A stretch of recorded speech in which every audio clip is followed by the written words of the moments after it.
Welcome to a dialogue on accountability in the digital age. A dialogue with representatives of a global, multi-stakeholder community.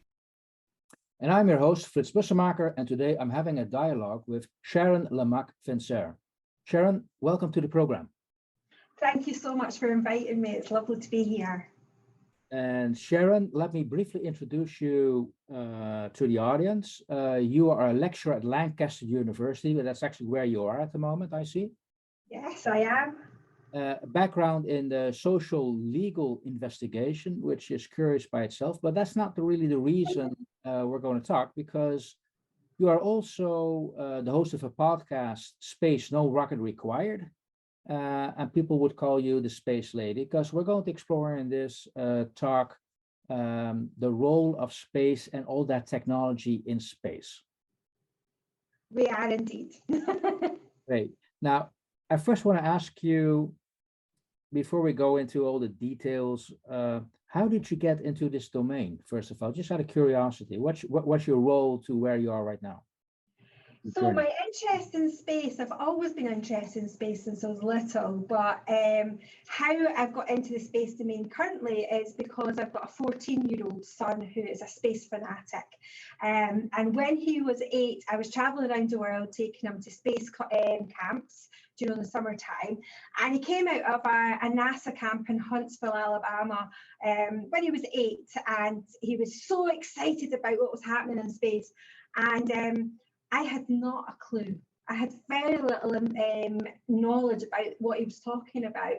And being a mum, you just want to be able to get onto that wavelength with your child. And so I decided that, I really should explore his passion and learn with him. And it was at that point that I kind of got back into the passion that I had as a little one, because my mum reminded me that actually I used to look up at the stars and I loved the sky and all things about space. So yeah, it was because my son his enthusiasm encouraged me to look at the space sector. And actually, when you look at the space sector, there's so many amazing opportunities there to get involved in terms of entrepreneurship. So for me, there was lots of potential, and actually space impacts in every part of our day-to-day life. So as teaching entrepreneurship in university, I saw an amazing opportunity where I could teach entrepreneurship through the lens of space and help equip my students with future skills and look at new markets. So from my child's enthusiasm to now bringing it and influencing my teaching and research. Oh, that sounds like quite an intrinsic motivation to have a look at space, I guess. Yeah. So now, you are a guest for the podcast around accountability in a digital age. So immediately deep diving into that particular topic, could you take us through why we should look at space when we think about digital and accountability? Definitely. Would you mind if I went a step back, just one step back, and then brought you? Is that okay? Yeah, sure. Yeah. So way back in 2004, I had a crazy idea to set up an online TV company. And I, at the time, was looking at the potential for streaming. What we're doing right now, I was looking at that way back in 2004, and people thought I was crazy, I was bonkers. The iPhone wasn't on the market, and people thought I was crazy that I was saying that content would be 8 minutes long, and you could be able to watch content on a phone or a laptop. So at that point, I did eventually, after 12 months of persistent behaviour, I finally got investment, and I started to look at this area of streaming. And the reason that I'm saying this and sharing this in this podcast where we're looking at space is that we tried to regulate the internet way back in 2004. We were looking at how do we encourage safe and responsible behaviours of the internet when we don't really know what the threats are going to be. Yeah, how do we try and encourage responsible behaviours when we can see that there's going to be exponential growth? For me, the reason that I'm sharing that is that I think we're on the cusp of the same moment in space and how we use space-based assets moving forward. So I think there's a parallel where we can learn. Okay. You know, we can look in real time, in contemporary real time, about how we have used the internet and how we've used technology over the last 15 years and some of the challenges we face, and actually actively try and think about not replicating the bad behaviours. So that's kind of where I'm coming from in terms of regulation and about encouraging responsible behaviours. Okay, although when I see the parallels of the lack of geographic boundaries, both when you look at the internet and if you look at space. Yes. So also the key difference is that at the moment, about half of the global population is on the internet, but only a couple of hundred people have been up in space.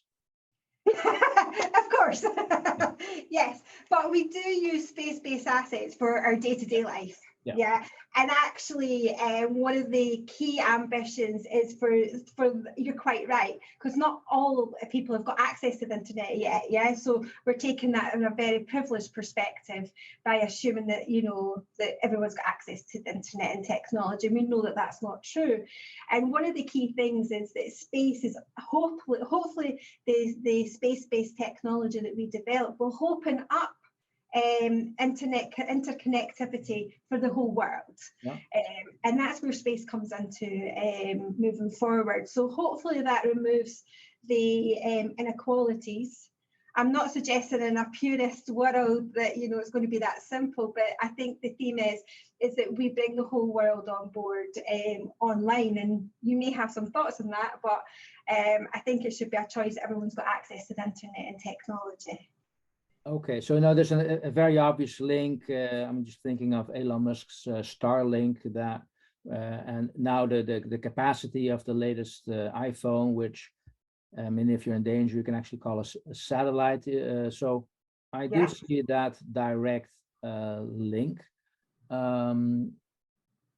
So there's an interesting thing, sorry to interject. So there's an interesting thing with Elon Musk, if you don't mind. Yeah. So Tonga gets its interconnectivity on the seafloor, so it's the cables through the ocean.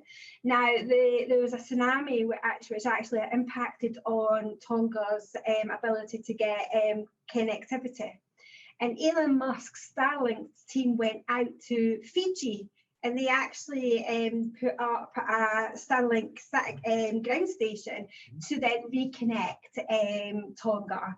So now there's challenges with that, obviously, because if we've got one dominant player who's a commercial actor taking over roles of government and connectivity, it's all fine and well and good when relations are great. But then what happens when you are relying on that one actor? So yeah, there's challenges there, but yeah. Yes. No, you're implying indeed concerns which I think the audience will understand. At the moment, we're talking about the cross section of space and internet. What's your take on everything we put into space, and to what extent, I mean, but I'll say it's all digital technology out there. What we put into space out there, do you think we're giving it enough consideration if it's safe up there? And I'm not just literally asking, okay, if it's falling down, but what it's used for. Is there any governance put in play? And I think that's we're at the cusp of the moment. I think we're at a watershed moment, actually, a bit like where we were in 2005-06 when I was thinking way back then. I think we're at a watershed moment in terms of thinking about our data and security. So the UK government, if I take it from a UK perspective, just to give a context, and it's the same around the world, but UK government have got an ambition to grow the commercial space sector significantly over the next 5 to 10 years. They see huge opportunity. But the challenge is that cybersecurity and security feels like an afterthought. So it's about getting these businesses to grow and develop, to grow and harness the potential and opportunities, because I think it's $1 trillion industry by 2040. That's what we're anticipating that the space economy could be globally. So governments are looking, and countries and nations are wanting to get involved in that, and I understand that. But if we don't think about security principles and we don't think about responsible behaviours at the outset, then I think we're just going to create more problems further down the line. So what I do in my teaching is I teach the space entrepreneurship, and I encourage the students to think about sustainable development goals, and I ask them to think about being responsible leaders and how they're going to use the technology responsibly. And underpinning that is the secure by design principles. So when you're setting up a business or you're using technology and you're innovating, so we're developing this new tech, I would like entrepreneurs to be responsible and think about cybersecurity challenges from the very outset. The space sector currently doesn't do that. So the space sector currently thinks that that's cybersecurity domain, and if something happens and goes wrong, they can contact the cyber experts who'll come in and resolve the cybersecurity challenges. The problem is that that's usually when something's happened and it's far too late. So I think what we need to do is we need to have the cybersecurity and security and responsible behaviours embedded in the ecosystem as we grow it, rather than as we are with internet now and social media, thinking about regulating after it's grown to such a big extent. Does that make sense? Well, it makes absolutely sense to me, although I'm biased from, you could say, from our institute's perspective when we seek accountability. Which then also triggers me the question, does your audience appreciate you point them to this responsibility or this awareness, or is it, no, this actually, it's in the way of what we're trying to do? I think there's that, you're right, there's a conflict. We're in that conflict zone, aren't we? Because we're trying to, globally, we're trying to push innovation. Technology is moving faster than it's ever moved before, and we're just wanting to be on that cusp of the wave. And I know myself as an entrepreneur, you don't want to be held back. You don't. You want to go forward, don't you? I mean, you've got that innovation, you want to ride that innovation wave. So I get that. And even governments have been really slow to think about cybersecurity. The UK is putting forward a sustainable agreement, a global, they're putting forward a proposal for a global sustainable agreement for space.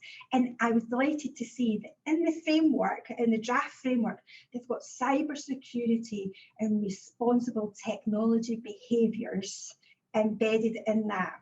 So it's hot off the press, and it's been endorsed by King Charles. And leaders across the world are looking at it. So I'm glad that governments and leaders are beginning to open up and see that they have to do both things simultaneously. But okay, so this is what's actually the status of this? Is it a guideline, a law, or what's? So it's just guidance. It's an agreement in principle for people to sign up to if they wish. So it's about underpinning principles of behaviours, responsible behaviours. And obviously we understand that King Charles has got a real passion for sustainability. But within that, he's the group that have pulled it together have put cybersecurity and responsible technology behaviours, which is wonderful to see. Okay. So, I mean, this is a guideline for people in the UK set up by the UK government, endorsed by King Charles on technology, which at the end of the day is going to leave the UK. It's for space, so it's for specifically a space framework. Yes, yes. So how do you deal with all those other? Is there any thinking how you can get other countries behind this, and how do other countries solve this? So Chris Hadfield's been involved in it as well. So it's an international agreement. So there's been other international partners involved in this draft that's coming out from King Charles. So and it's very much about collaboration, because you and I both know, and your audience know, that you can have the best cyber security or best security behaviours in one nation, but you're correct. We're interconnected. What we need is everyone to adopt responsible behaviours. The challenge there is, what are those behaviours? How do we all understand them the same? And that's a challenge because we don't do it. Yeah, because also one of the, I would say, the drawbacks when it's, I would say it has a guidance status. If you see somebody misbehave, what's your power then to, I'd say, steer them in the right direction? Let's put it that way. And that, yeah, exactly. And that's the challenge that we're facing at the moment with social media, isn't it? I'm sorry I keep on making the parallels with space and social media, but I think it helps make it real for the audience, or I hope it does. But you're right. How do we enforce misbehaviour?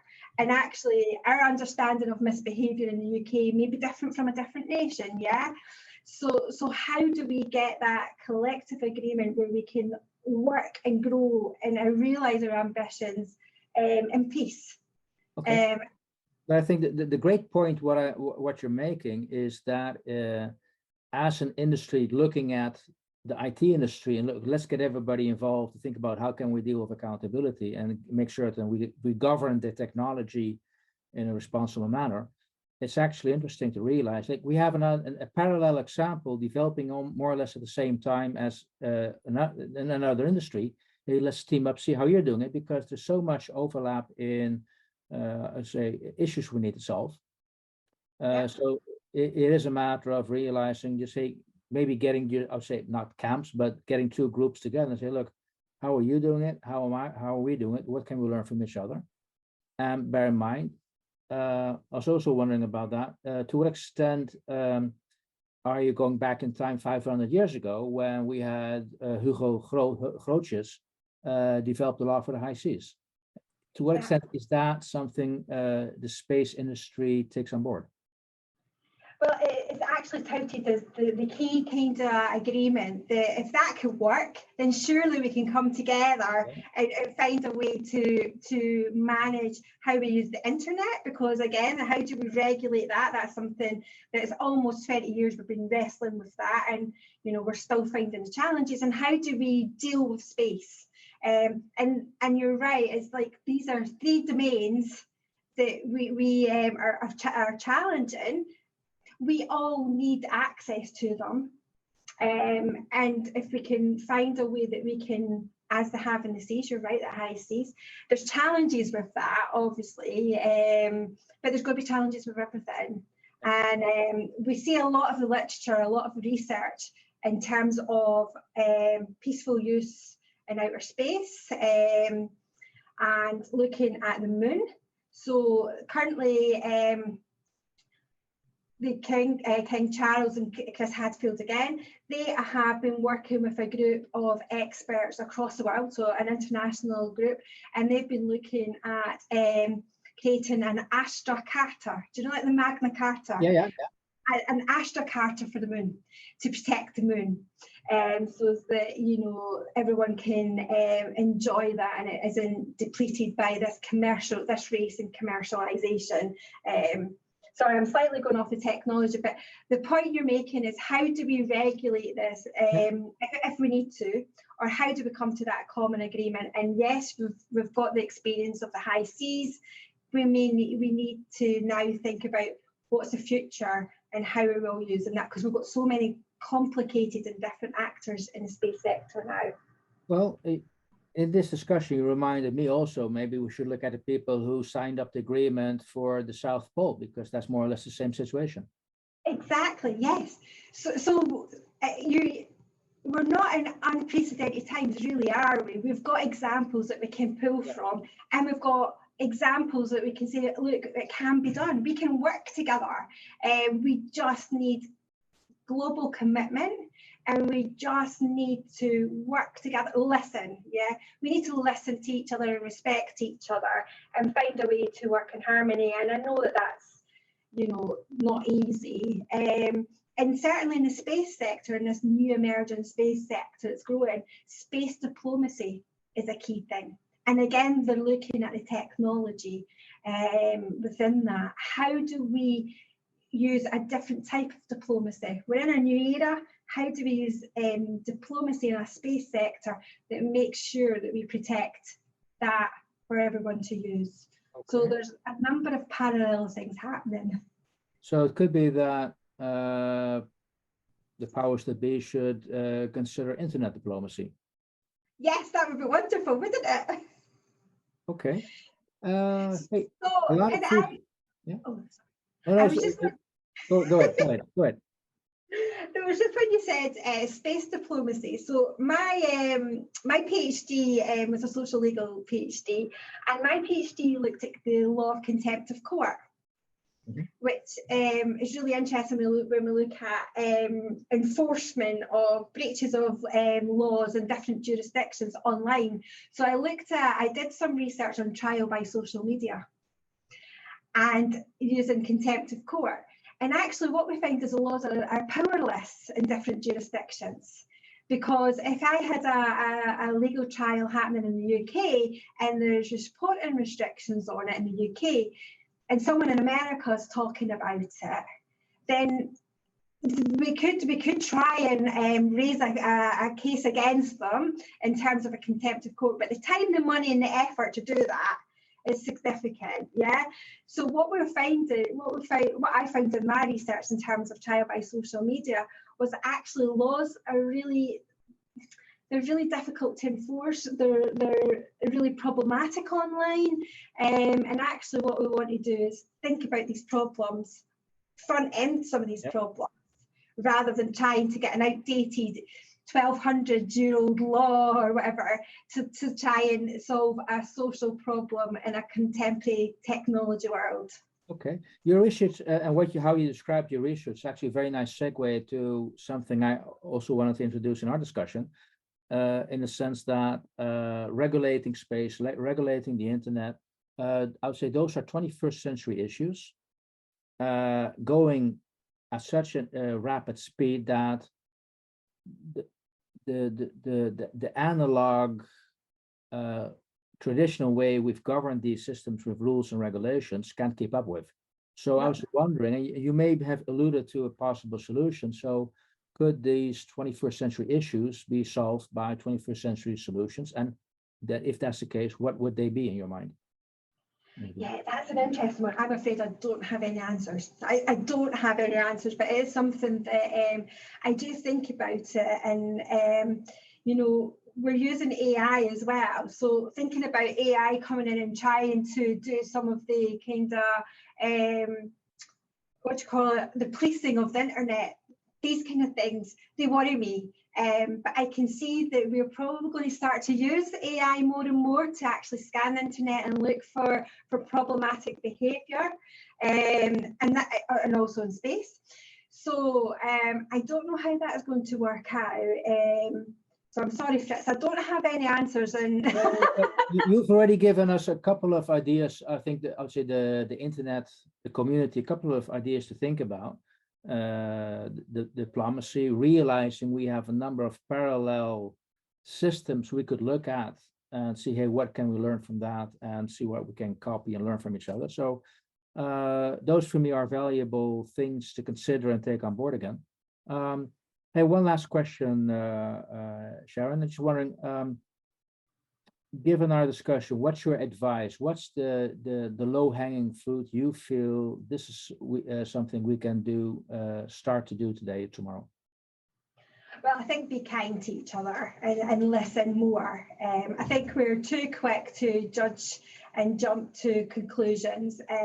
And the way I would position that in terms of cybersecurity and space is that a lot of the space technology is dual use.